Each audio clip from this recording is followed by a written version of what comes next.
Hey everyone, it's the Nitty Professor, enduring yet another frightening day in the history of the country that my ancestors came to in 1632. So I bought this pattern.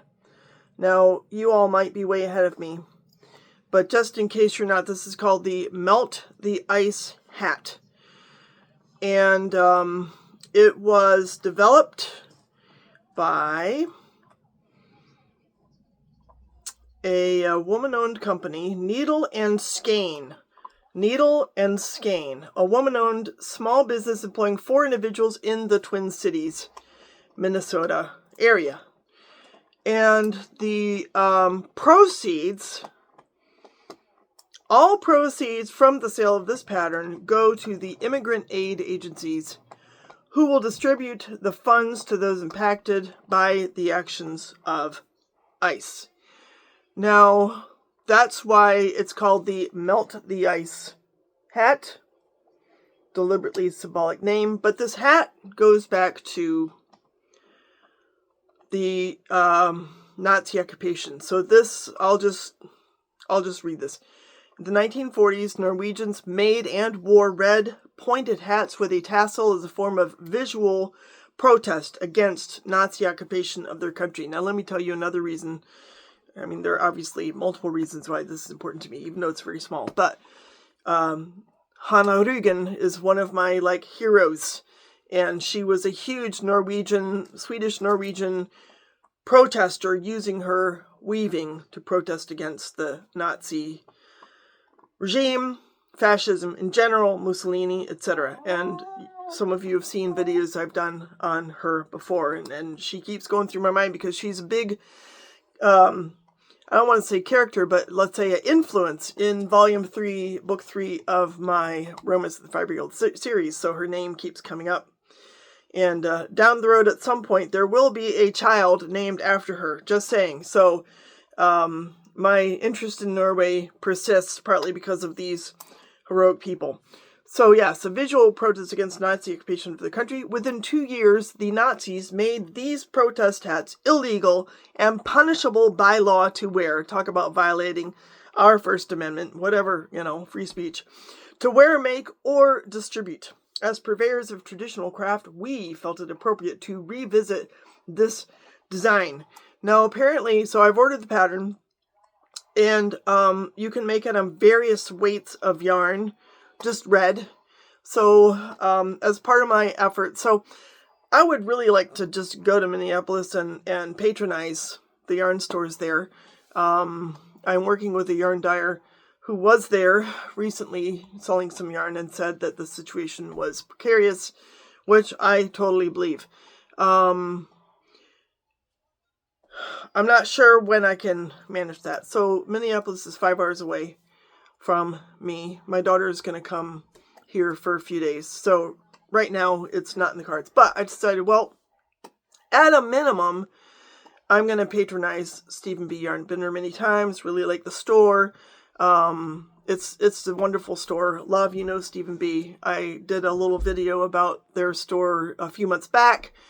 And I don't think their website really has the complete selection of the yarns that are available in the shop, which is kind of understandable. I don't know who their webmaster is, but I ordered 3 skeins of garnet red Let Lopi yarn from StevenBe in Minneapolis to make this hat with. So hopefully it'll come soon. I'll be able to start working on that, and I can keep you posted on that. It doesn't look like it's difficult. I've kind of taken a peek at the pattern.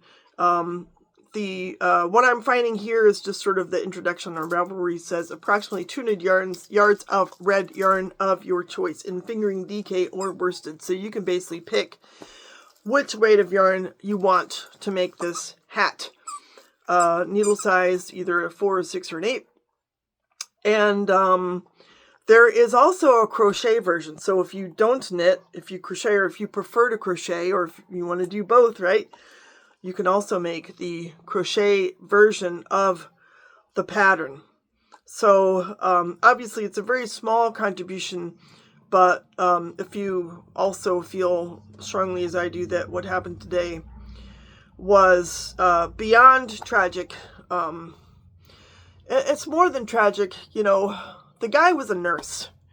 The guy was a veteran. He worked for veterans, and he was a nurse. And all he was trying to do was help somebody. And of course, the government won't tell you that. So anyhow, you just feel like, number one, you have to do something. Number two, you just feel screwed, because it just seems like anymore, there's just no discretion. There's just no discretion. And there's just proliferation. It's really hard to know what to do. It's really hard to. So I'm doing this. It's at least something. Ari's here, keeping my spirits up. But boy, oh boy, it's it's hard not to just be glued on the unfolding of the drama. Because my heart just bleeds for the people who are involved.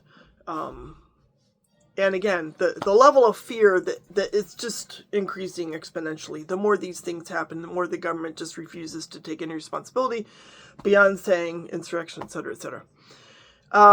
So anyhow, there's some pictures you can see here on the, let me think, bottom left. I think that's right. The bottom left is the crochet version of this hat. A few people have obviously made this and posted the results on, it looks like on Ravelry. So yeah,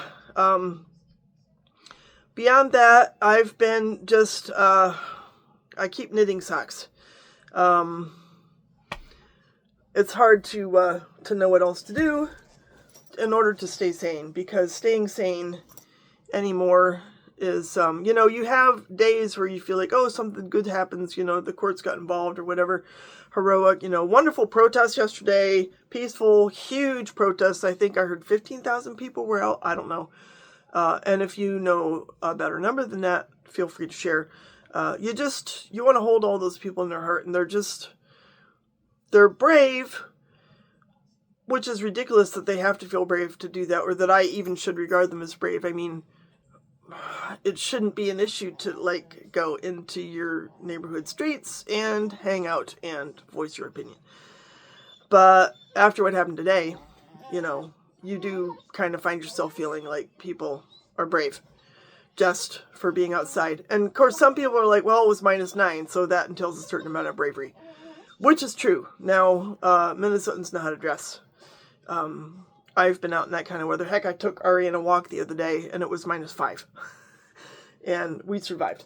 If I had had long underwear on, I would have even been more comfortable. And he was fine. So I guess, there's a certain toughness that, it just comes with the territory. But it was a fantastic statement of solidarity, of nonviolent action, of, people expressing their voice. But when you're faced with that level of violent threat, there's a limit to even what you can accomplish with nonviolent protests. So it's kind of hard to know what to do. And if you guys have any recommendations, obviously I'm making a very minuscule difference by buying this pattern. Maybe if some of you all buy the same pattern, it will sort of grow to the extent that I'm an influencer, right?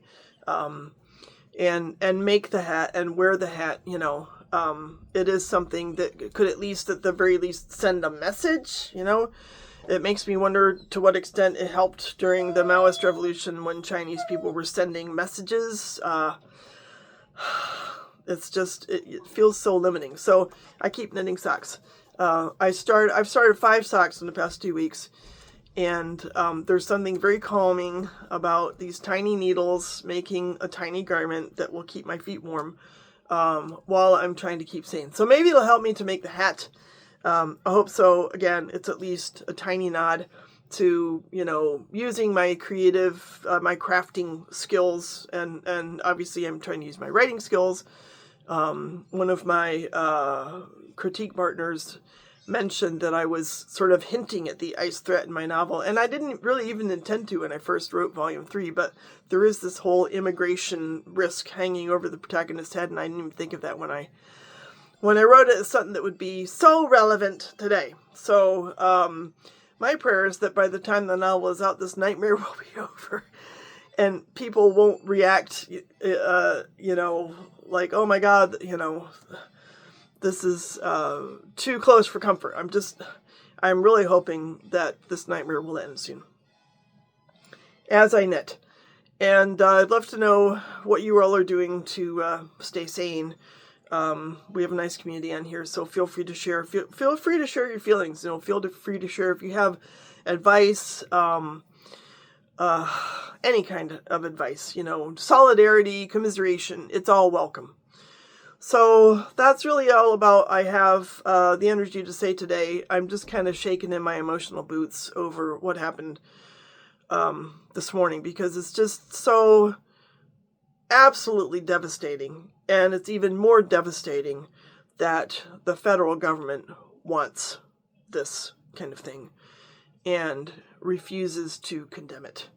So, yeah, you just end up feeling like I feel, which is all I want to do is watch Bewitched, and it sucks. So, be safe out there. Any advice is welcome. Maybe Sunday will be a brighter day. We can all hope and pray, and just, even to join spiritual forces to at least imagine a way out of this nightmare. It would be much appreciated. So everyone take care. Be safe. We'll talk soon. Ciao.